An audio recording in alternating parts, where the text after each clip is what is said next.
Hi everyone, welcome back again to my channel. Today I'm going to teach you everything you need to know to make the perfectly blueberry pancake so you can enjoy this classic breakfast. So here's the ingredients. So start with the dry ingredients together in the mixing bowl. You need a 1/2 cup of all-purpose flour, 2 tablespoons of sugar,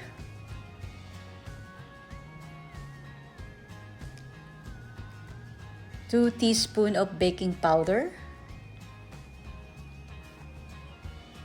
and 1 teaspoon of baking soda, and of course a 1/2 teaspoon of salt.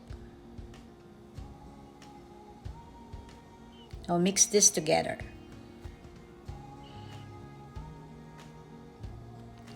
So the next step, sa wet ingredients po naman tayo, starting with the 1/2 cup of either milk or butter, and 2 large egg, and 1/4 cup of melted butter. So mix nyo lang po yan until your butter is smooth.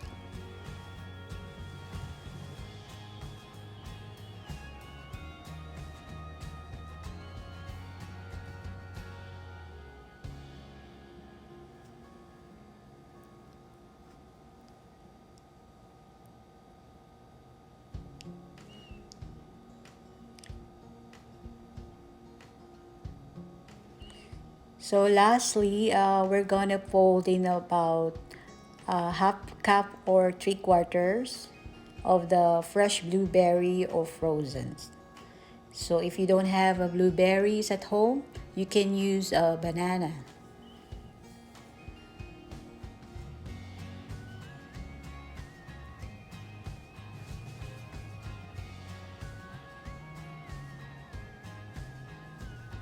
So now we have a medium heat. So ginamit ko po dyan yung measuring cup as my scoop. So we're gonna start now.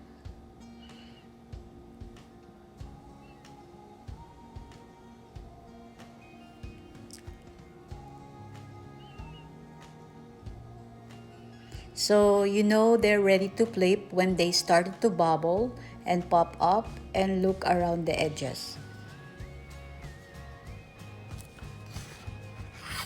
So ulitin lang po natin.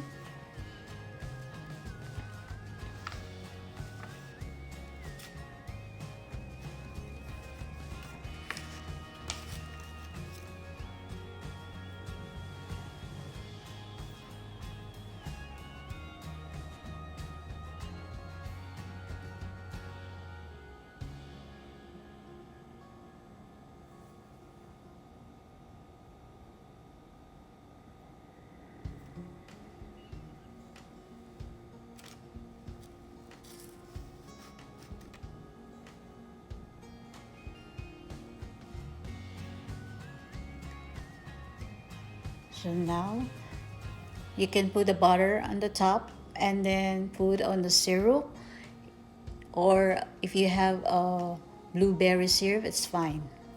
You can use it.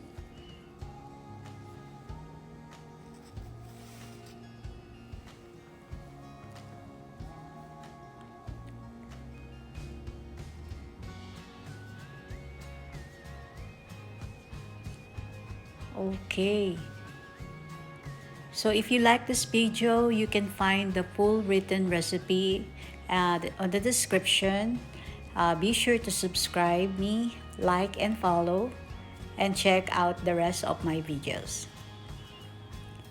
Thank you for watching, guys. I hope you like it.